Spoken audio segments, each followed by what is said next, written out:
All right, if everyone can take their seats, we're going to begin the meeting of the Sturgeon Board.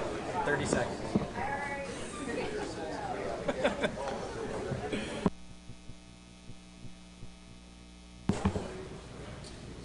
Okay, I'd like to welcome everyone to this meeting of the Sturgeon Board. I'm Adam Nowalski, our chair, joined up front here by Max Appelman from staff. Our first order of business today will be to get through the approval of the agenda as it's been provided. Is there any request for changes to the agenda as it's been provided? Seeing none, the agenda stands approved. Second order of business is to approve the proceedings from the October 2017 board meeting. Is there any request for changes to those proceedings as they have been presented? Seeing none, those proceedings are approved. Our next order of business will be to address public comment. This would be public comment for any issues that are not on the agenda. We do not have anyone signed up. Are there any hands from any members of the audience that wish to offer public comment? Seeing none, we'll move on to our fourth agenda item, which, if anyone's taking notes, makes us right on time. Okay, so we're going to turn to Julie Crocker from the Endangered Fish Branch Chief from Garfo for an update on the 5-year status review of the ESA listing and recovering plan. Thank you. Hi, I'm Julie Crocker, National Marine Fisheries Service, Greater Atlantic Region. I'm going to provide a follow-on and update to a presentation that Lynn Lankshear provided to you all at last summer's meeting on where we are with the Atlantic Sturgeon 5-year status review and recovery planning. So the 5-year review is required by Section 4 of the Endangered Species Act. A 5-year review is a periodic analysis of a species status conducted to ensure that the listing classification of a species as threatened or endangered remains accurate. Because we have 5 listed DPSs of Atlantic sturgeon, we need to conduct 5 reviews, but we will consolidate that into one document that will be prepared jointly by the Greater Atlantic Region and the Southeast Region and coordinated with NMFS headquarters. So on March 16th, 2018, we announced in the Federal Register that we were starting the 5-year review process and requested submissions of information that might be helpful to us as we carry out the review. That 60-day period closed on May 16th. We received 9 submissions of information, and all of the information that we received is available on the regulations.gov webpage. We received information and comments from a small number, but a fairly wide variety of stakeholders that are listed there. A number of questions came into us during and shortly after the period regarding whether we had access to the data submitted by the states and researchers to ASMFC for the recent stock assessment. We do have access to that, and we'll be working to make sure that we consider the stock assessment as the best available source of information. But we did also want to let people know that even though the formal 60-day period for providing information has ended, we can still accept information if people do have new information sources, new data, new analysis that was completed since the information was provided for the stock assessment. We will certainly continue to take that information. So I'm going to talk a little bit about what the 5-year review entails and what it will look like. It's important to remember that the 5-year review on its own does not change the listing status for the DPSs, but it will either confirm that the listing status remains accurate or will indicate that it's not accurate, which would prompt a new rulemaking process, including proposed rules, public comment periods, etc. So for the 5 Atlantic sturgeon DPSs, we plan to review the information for and write the draft 5-year review internally. That will be done by the Greater Atlantic Region and Southeast Region in cooperation with our headquarters office. Use the stock assessment as one of the primary sources of new information. We do plan to request the Sturgeon Technical Committee to peer review the draft 5-year review, similar to the way that the information was reviewed for the critical habitat designation. And we do intend to complete one review document for all 5 distinct population segments. So to talk a little bit about what the 5-year review will include, we will have to look at the DPS policy, consider whether there's any new information that would cause us to reconsider the determinations regarding DPSs. For example, do they continue to meet the criteria for discreteness and significance? We will summarize new information, citing detailed information and analyses, and will indicate whether there's a change in species status or change in the magnitude or imminence of threats since the last status review. And then we'll also go through each of the 5 listing factors, providing a summary and of relevant new information, including conservation measures regarding the magnitudes, scope and severity and imminence of previously identified threats, and also discuss if there are any new threats to the species. In the synthesis section of the 5-year review, we provide an updated assessment of the status of the species and threats. We note significant changes and explain why the species continues to meet the definition of threatened or endangered as appropriate. This section concludes with a recommended classification. So either to, for an endangered species, to downlist it to threatened. For endangered species, for a threatened species, we can recommend to uplist to endangered. We could recommend to delist any of the DPSs, or we could recommend that the classification should stay the same.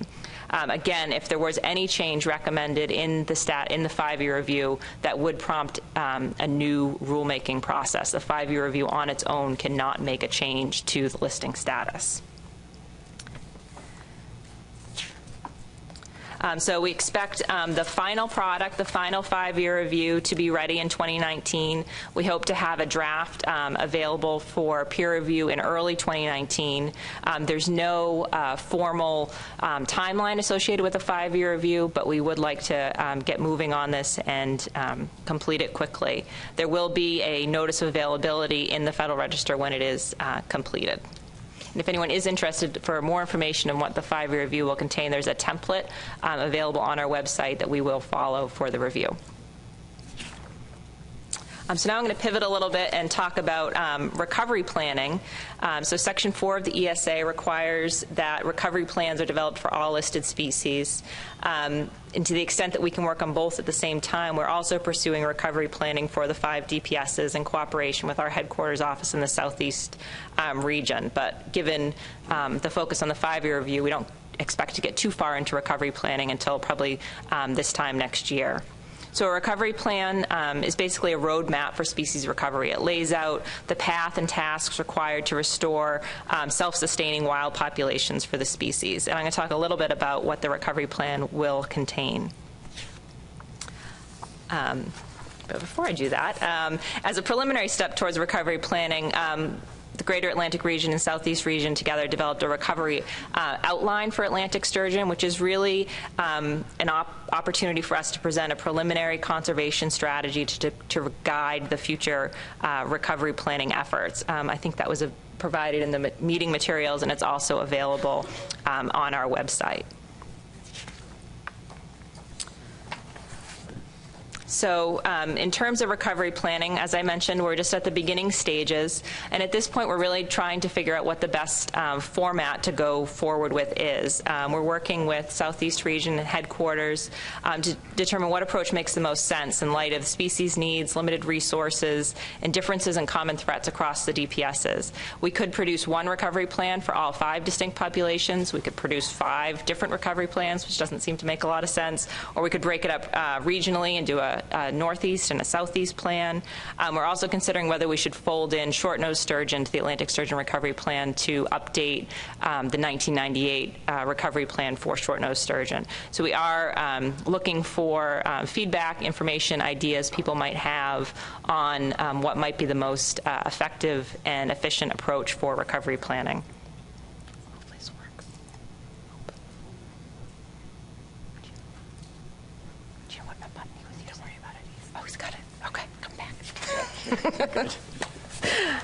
All right, so I'm going to talk a little bit about what the recovery plan will include.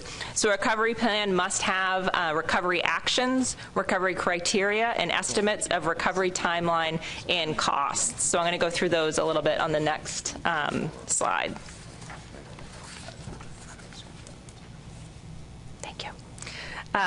So the recovery goal is almost always recovery of the species and delisting. So if a species is listed as endangered, we'd also have an intermediate goal of reclassifying the species as threatened. The recovery objectives are identified in terms of demographic parameters, reduction or elimination of threats to the species, and any other particular vulnerabilities or biological needs inherent to the species.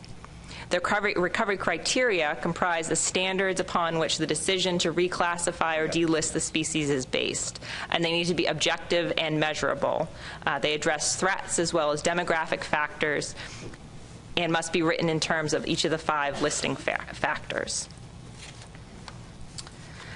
So there's some question about, an example of what recovery criteria might look like. So I pulled this from the draft Green Sturgeon Recovery Plan just to give an example of what recovery criteria might look like.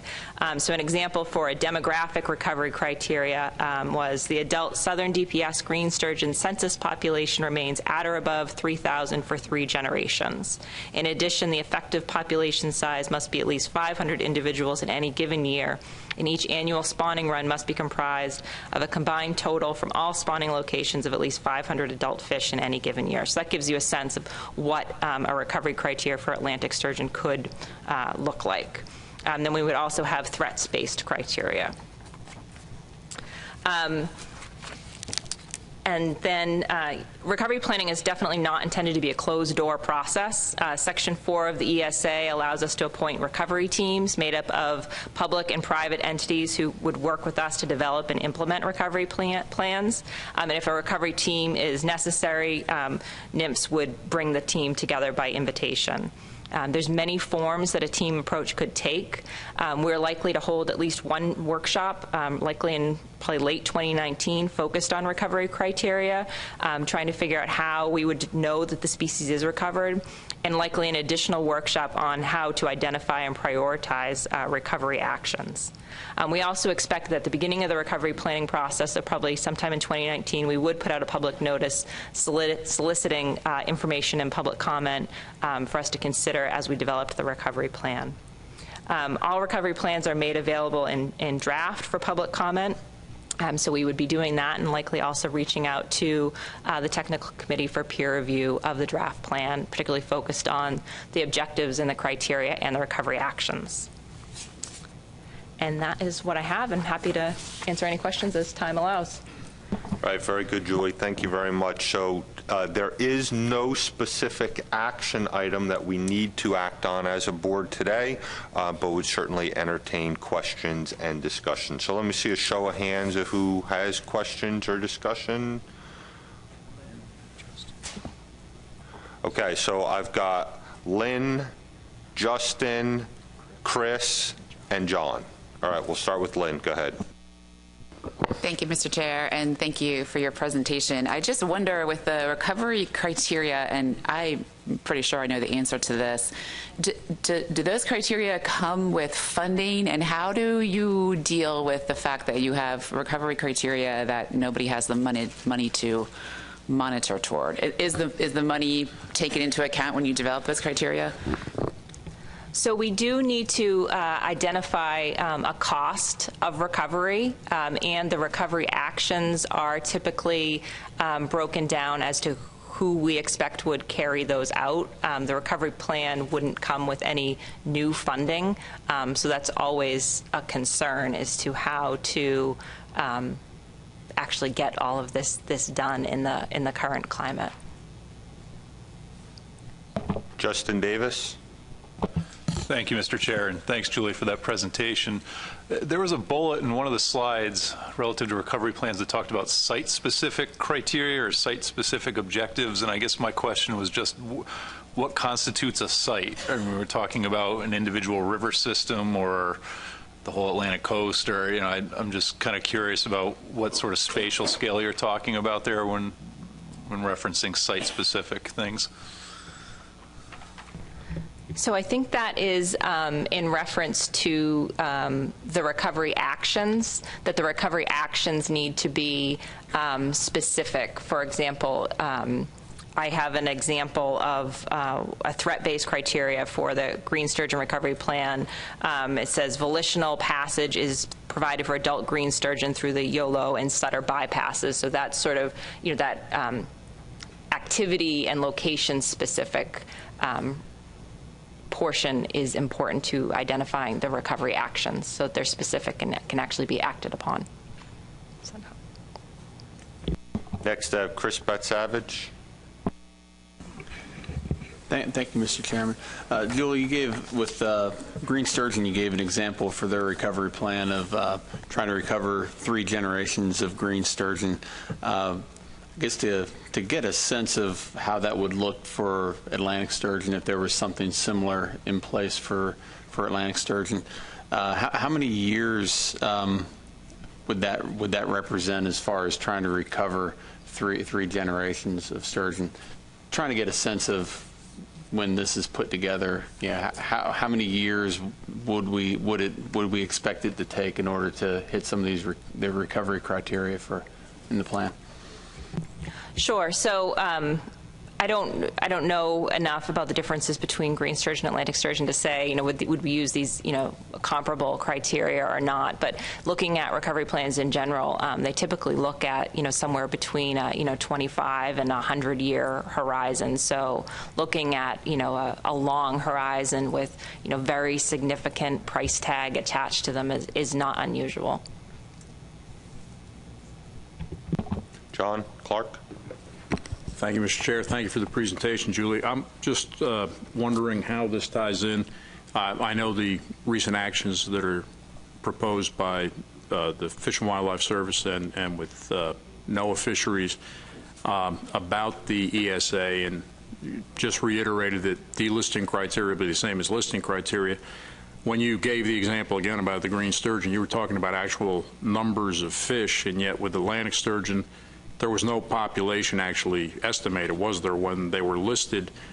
Would you be looking at coming up with a population targets for Atlantic sturgeon, given that that wasn't used to list them, or is it more different type of measures you'll be using when you consider delisting?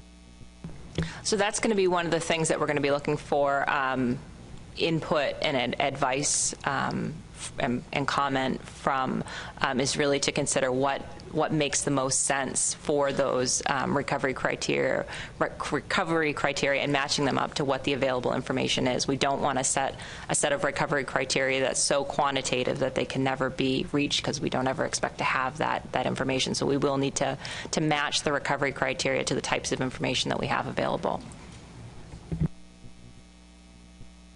Okay, with no further hands up, I want to thank Julie for her time here with this presentation. For the benefit of the board, that Federal Register notice, as well as the recovery outline that the presentation was based on, is in the meeting materials. I'm sure this will continue to be on this board's radar for some time to come. So thank you again. We'll now move on to the next agenda item, which is a TC report regarding the highest priority data sources for stock assessments, and that presentation is coming from Katie Drew. Katie. Thank you, Mr. Chair. So I'm going to review the report that the TC has put together on addressing these board tasks. So at the last meeting, after we presented the stock assessment, the board asked the TC to identify the data sets that are most important to Atlantic sturgeon stock assessment and to develop recommendations about where to focus state resources in order to improve the data quality and improve the assessment quality for this species. So the 2017 benchmark assessment obviously contained a detailed, prioritized list of research recommendations, but these were really sort of ideal world, an ideal world list. That is, there was really no consideration of funding constraints or other time constraints. It was just like, this is what we would like in an ideal world. So in order to address the board task and to sort of provide some new information or new context to these recommendations, the TC reprioritized this list to identify sort of the most cost-effective actions, or to recognize, how can we get the most bang for our limited buck with these recommendations. So that's sort of the context of the recommendations that we're presenting in this memo compared to the more detailed, extensive list in the assessment report itself. So I'm just going to go through the actual recommendations and touch briefly on each one of them. I think our first recommendation was to encourage data sharing among partner agencies and academic institutions. One of the strengths of this assessment was the ability to pull in data from a number of different sources, including a lot of sources that we don't always go to in a traditional stock assessment. But I think limited data and I think difficulties in getting some data also held us back in certain areas and in certain aspects of this assessment. So the TC reiterates its support of encouraging data sharing across a number of different agencies and making that more easy for everyone to do. Our second recommendation was to continue to conduct the fishery independent surveys that were used to develop indices of abundance for Atlantic sturgeon. Either the ones that are existing now or the ones that were identified as being good potential indices with more years of data. In addition, states should consider modifying existing surveys to be more effective at monitoring sturgeon. So identify strata or areas or methods that your current surveys could change slightly to be more effective at actually catching sturgeon. These are the high priority indices that we identified. The ones in green are the ones that were actually used in the assessment to track abundance. The ones in blue are ones that we identified as good potential indices, but that just needed more years of data in order to be reliable for this long-lived species. So it's a combination of a juvenile and adult indices here. Our third recommendation was to continue to acoustically tag Atlantic sturgeon and maintain the receiver arrays. The tagging model was our primary source of information on mortality rates, and so in order to be able to monitor the current mortality levels of are we killing too many sturgeon for whatever reasons, we need to be able to continue to collect data from these tagged sturgeon and these receiver arrays.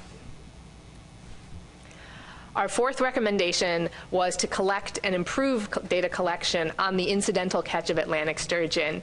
And the fifth one was to collect data to quantify the numbers of Atlantic sturgeon killed by ship strikes each year. So bycatch and ship strikes were two of the main sources of anthropogenic mortality that the stock assessment subcommittee identified as a concern for Atlantic sturgeon, and both of those are not well monitored under our current data collection. So getting more data on these sources of mortality is very important. Our sixth recommendation was to continue processing genetic samples to update and improve the DPS definitions, especially in the less well-represented areas like the Carolina DPS and the South Atlantic DPS, to get a better handle on the genetics of this species and the correct DPS definition. And our seventh recommendation, and I guess our final recommendation, was to consider sort of a snapshot approach to this fishery independent and fishery dependent monitoring that we've recommended. So to sort of think outside the annual monitoring box, if you will. So a lot of the expense of monitoring programs comes from the fact that you need to do this stuff every year. But for sturgeon, which is long-lived, slow to mature, we're not expecting to see big changes in the population from year to year. So something like a short-lived species like herring, you want to be monitoring that every year because you're going to see changes. For sturgeon, if we take a snapshot of the population every 5 years or every 10 years, when it comes to things like recruitment or spawning stock surveys, we can still get a handle on how that population is progressing, but it can be more cost-effective and a better use of resources.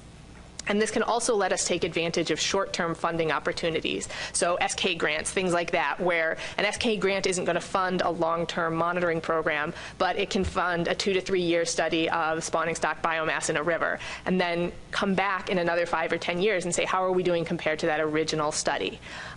This is also a good chance to partner with academic institutions. These can be good grad student projects to get somebody to work on this and get a good product for a short term and then come back to it repeatedly over time. But just keeping in mind that maintaining those consistent methods across the snapshots is critical so that we can compare down the road what happened in this year with 2 years from now, 5 years from now, 10 years from now. But in a sort of a limited funding situation, this can be a good alternative for something like sturgeon, where again, we're not expecting to see big swings in population abundance or even the fishery-dependent pressure like bycatch, characterizing bycatch or ship strikes could be a snapshot approach as well. So the TC just wanted to highlight a couple of things out of this. Basically, number one, the permitting process does make some of these recommendations more difficult. So both permitting for things like maintaining receiver arrays in the ocean, but also things like just getting the ability to handle a sturgeon because of the ESA listing can be difficult. So states need to make sure they're staying on top of that and are proactive with that kind of issue. And of course, I think there was some concern from the TC about unfunded mandates, that state budgets are already strained, and producing mandates to come up with a new sturgeon spawning stock survey in a state without the associated funding is going to mean difficult choices for state agencies in terms of taking funding away from other surveys from other projects. So this was definitely a concern, and why the TC, I think, focused on how do you get the most money for how do you get the most bang for your buck with what we already have. But there are some positive things happening, that we do have improved bycatch monitoring through the Section 10 process in some states, and it provides, so states are working on getting better data for some of these fisheries. There is a sturgeon carcass report out of Delaware State University to improve the ship strike mortality estimates. So basically just throwing a bunch of dead sturgeon in the river and see how many of them are actually reported, so that we can know if people are telling you we saw 5 ship strike sturgeon, is that 5% of the ones that were there? Is that 100% of the ones that happened? And there's also work being done to process the backlog of genetic samples from some of our underrepresented DPSs. So just to end on a positive note, some of this work is going on and should, when we get to the next benchmark, help improve that as well. But there's definitely more work to be done. And with that, I'll take questions. So the takeaway from this is, as a result of the last benchmark assessment and the presentation that we had, there were questions from the board about what more can we do. Obviously, given the information we have in the last presentation, we'd all like more information about this, but funding seems to continue to be the inhibiting issue here to get to where we'd all like to see a lot of this. So action here today, there's no action here required by the board. We have recommendations that have come from the TC. There's the opportunity for the board to codify any one of those as an actual requirement if it is the will of the board to do so today, or again, just take the information presented so far, as well as information you get from questions or discussion that comes out, take that home and then see what could possibly be done. So with that, I'll turn to the board for questions, comments, discussion on this agenda item. Show of hands. Got 2. We'll start with John Clark. Thank you, Mr. Chair. Thank you, Katie. I'm just curious on the surveys that were rejected for the time series too short. Did the TC want those surveys to continue, or? Yes, that was the TC's recommendation, is that when identifying the priority surveys, the ones that were identified as having potential but being too short should definitely be continued so that they could be folded into the assessment at a later date. Pat Gear. Mine is more of a comment. I think using the fisheries independent surveys to gather some of this information is a great idea. There's a lot of surveys out there. You listed dozens of them. A lot of those already have to have incidental take permits.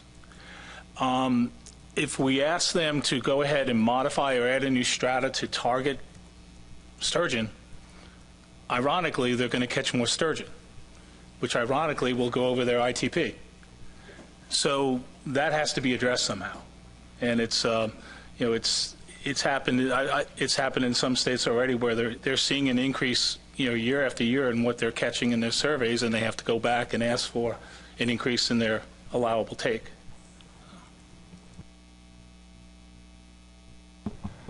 Further discussion or comments?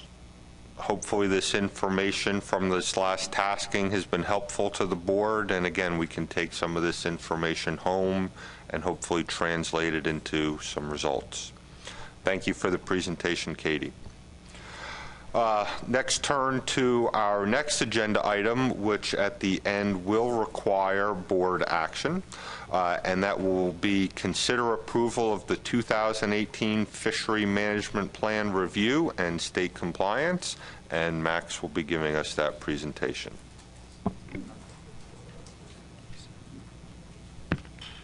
Thank you, Mr. Chair. So this year's FMP review actually covers the 2016 fishing year.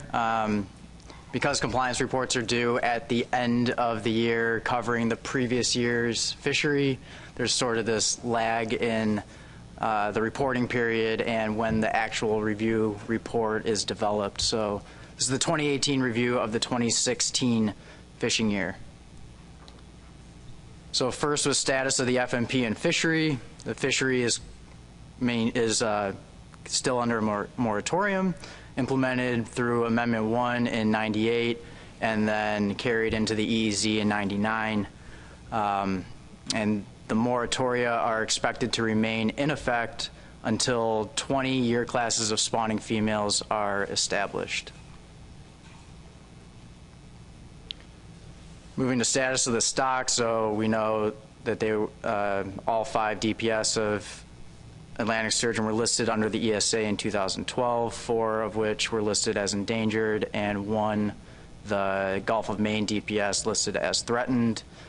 Then in 2017, NOAA published 2 final rules designating critical habitat for Atlantic sturgeon. There's 2 documents there, one covering the Gulf of Maine, New York Bight, and Chesapeake Bay DPS, and the other for the Carolinas and South Atlantic DPS. Also in 2017, the Commission's benchmark stock assessment went through peer review. Results indicate that the population remains depleted relative to historic abundance. However, on a coast-wide scale, the population appears to be recovering slowly since the '98 moratorium. Still, the population experiences mortality from several sources, but the assessment indicates that total mortality is sustainable. Bycatch was identified as the primary source of fishing mortality, and it may be hindering population recovery. Sturgeon are most susceptible to mortality from gillnet and trawl interactions. Unfortunately, total losses from bycatch are largely unknown due to low to non-existent rates of observer coverage in most fisheries that may encounter sturgeon. And so the plan review team reiterates the importance of mandatory reporting or observer coverage to effectively monitor Atlantic sturgeon bycatch in state fisheries. Ship strikes is also a contributing to mortality and was identified as an emerging issue in the assessment. Sturgeon are particularly vulnerable to ship strikes when there's a lot of cargo vessel traffic occurring in these relatively shallow shipping channels where sturgeon routinely pass through between their ocean habitats and spawning grounds. Moving on to ESA Section 10 incidental take permits. So based on the compliance reports, a few states have received their ITPs for its fisheries, but most of the states are in the application development stage or have just recently submitted applications.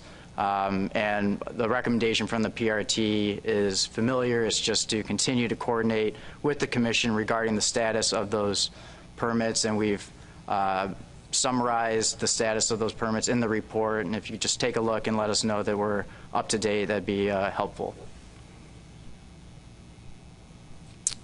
Moving to aquaculture. So the U.S. Fish and Wildlife Service still maintains Atlantic sturgeon at 3 of its research facilities. Again, this is a reporting period through 2016, so these numbers up on the screen are accurate up until through 2016. Also, Maryland DNR had sturgeon captive at a number of its facilities for various research initiatives, but Those activities have been terminated due primarily to the lack of funding, and currently there's no plans to culture sturgeon in the future. Lapaz LLC, this is a commercial aquaculture company based out of North Carolina, was granted permission through addendums 2 and 3 to import Canadian sturgeon for the purpose of commercial production. However, recently, Lapaz has shifted their focus away from the species and is no longer in possession of Atlantic sturgeon. Majority of the fish were culled or euthanized. A handful were sold to Horse Creek Aqua Farms, which is located in Florida and covered under Addendum 1 to the FMP. Right now, they are holding on to 117 fish as of 2016. And the remaining fish were donated to West Virginia University to be used in various research activities. And the PRT expressed some concerns about this regarding the transfer of fish to facilities outside of the Commission's jurisdiction. Since West Virginia is not a Commission member state, the disposition of these fish is not well documented. Regarding compliance in 2016, following review of the compliance reports, the review team determined that all states and jurisdictions had implemented management and monitoring programs consistent with the management plan. And up on the screen are the various reporting requirements for your reference. I'm happy to take any questions, Mr. Chair. Very good. Thank you, Max. So we can entertain questions and/or any discussion. We will need a motion from the board to approve this review. John Clark. Thank you, Mr. Chair. Thank you, Max. I guess this question actually would kind of go to Julie because it's about the Section 10 permits. I was just curious, for the ones that have been issued so far, do all of them require onboard observers for the fisheries that have received Section 10 permits? Julie? So none of the permits that have been issued to date have come out of my office. I think they've all come out of the headquarters office, so I'm not familiar with the specific requirements. I believe that there is some observer, or it was a commitment from the states for an observer requirement for those fisheries, but I'm not familiar with the details. Next up, I had Mike Millard. Thank you, Mr. Chair. Max, just an update as the director of the Services Fishery Center in Lamar, PA. I can tell you we have 0 Atlantic sturgeon on station anymore. Any further questions or discussion? Seeing none, I'll entertain a motion to approve the FMP review. Tom Fodi? Making that motion? Yes? So we have a motion from Tom to approve the FMP review. Move to approve the 2018 FMP review for Atlantic sturgeon. Max, given your earlier comments about this is for the 2016 fishing year, do you believe it would be helpful to include that in the motion? To call it the 2018 FMP review of the 2016 Atlantic sturgeon fishing year? I think the review covers the fact that it's the 2016. Okay. Everybody's clear on that then? Okay. And was that a second from Pat Gear?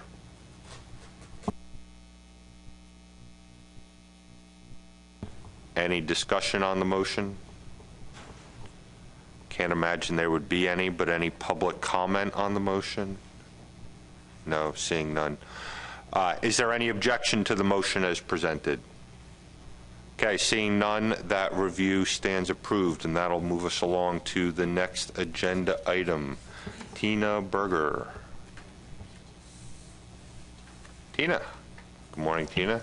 Good morning. We'll now Thank you, turn Mr. to Chair. Tina for some discussion about the advisory panel.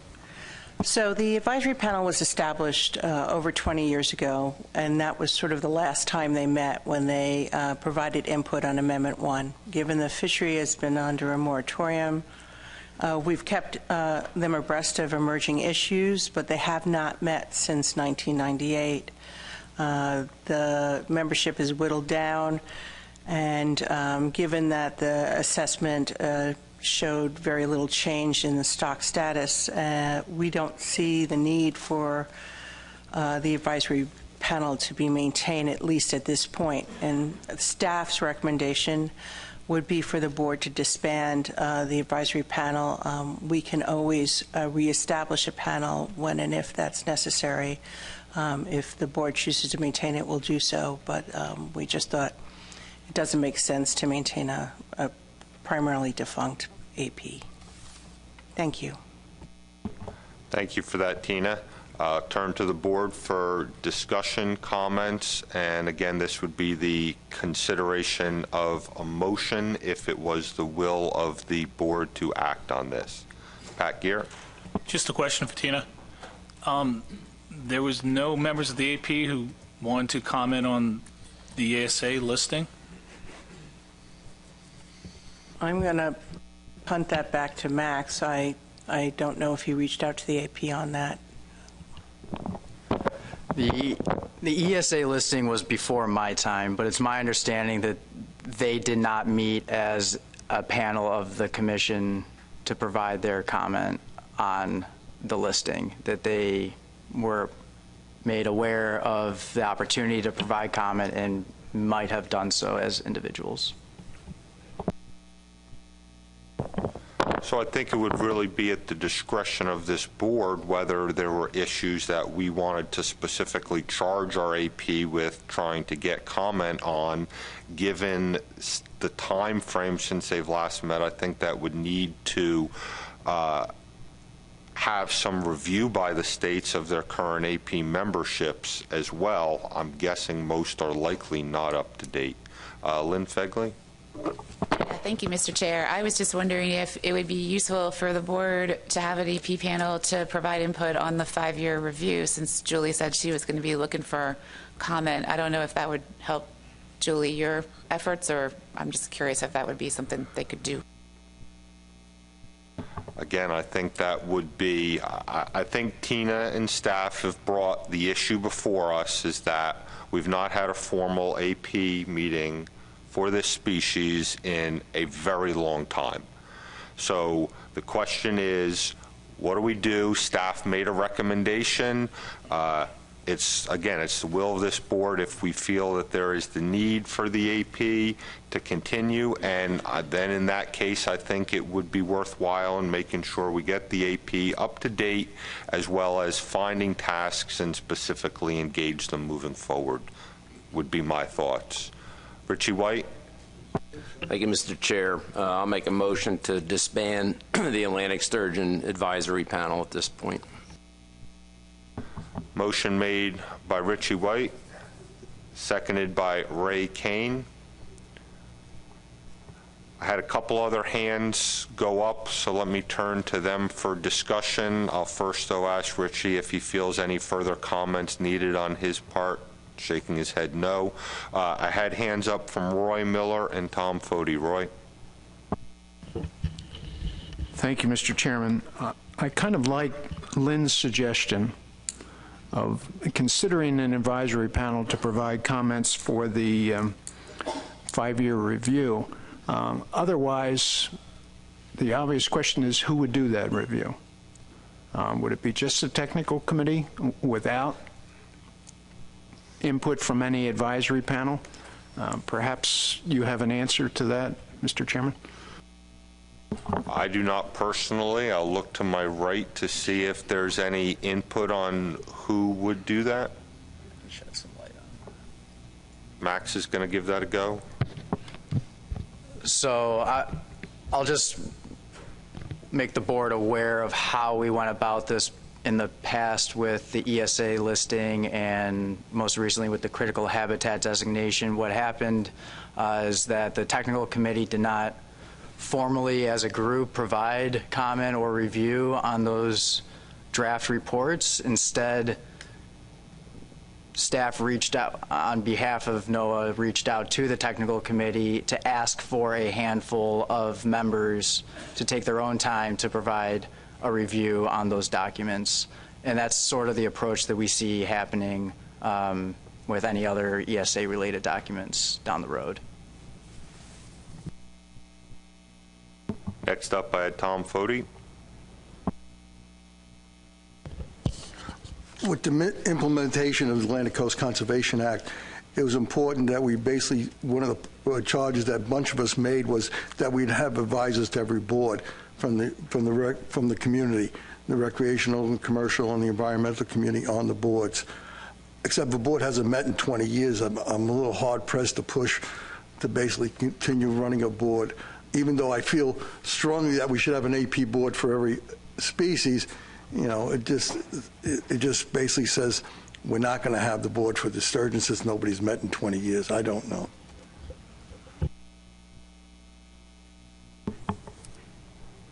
Any further comments on the motion before us?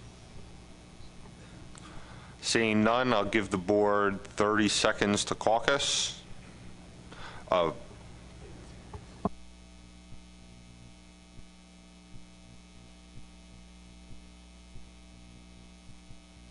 Okay, I've had a moment to caucus.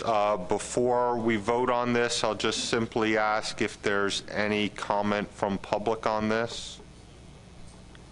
So prior to the voting, I did see a hand go up from the board. Maureen? Thank you, Mr. Chair.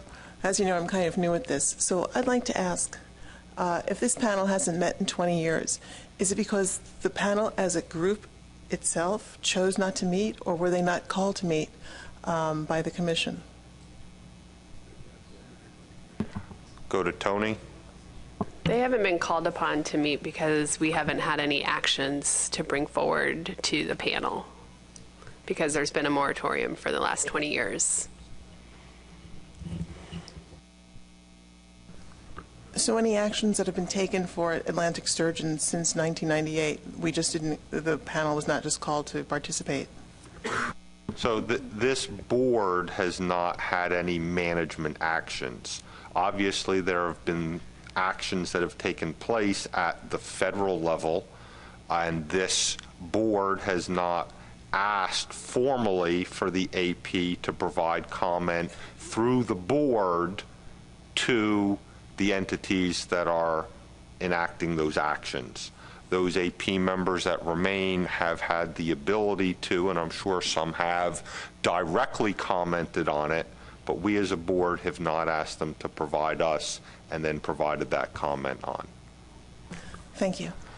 Okay, so let's go ahead and take a vote on this. Move to disband the Atlantic Sturgeon Advisory Panel. Motion by Mr. White, seconded by Mr. Kane.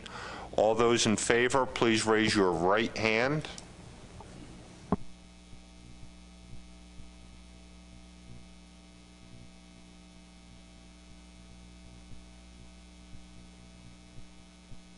Thank you. You can put your hands down. All those opposed? Abstentions? Null votes? Motion carries 17 to 0 to 0 to 0. Okay. Is there any further business to come before the board today? Seeing no further business and having completed the agenda as it was presented, this board stands adjourned. Thank you very much. Lunch is being set up in the hallway now, so as soon as they're finished setting it up, you can go ahead and